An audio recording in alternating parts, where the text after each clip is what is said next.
by the state police.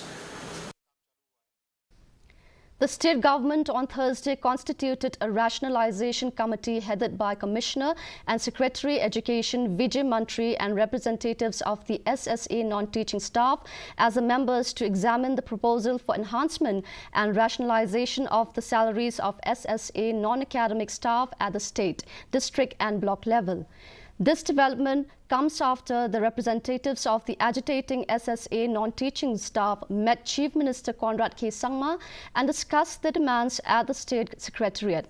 According to the terms and reference of the committee, it shall examine all the proposals received thus pertaining to the enhancement of salaries and all non-academic staff of SSA and to study the pay structures of other societies in the state of Meghalaya. The committee shall study and suggest steps to eliminate all the disparity in pay levels of the similar posts across various districts and blocks. Nongpo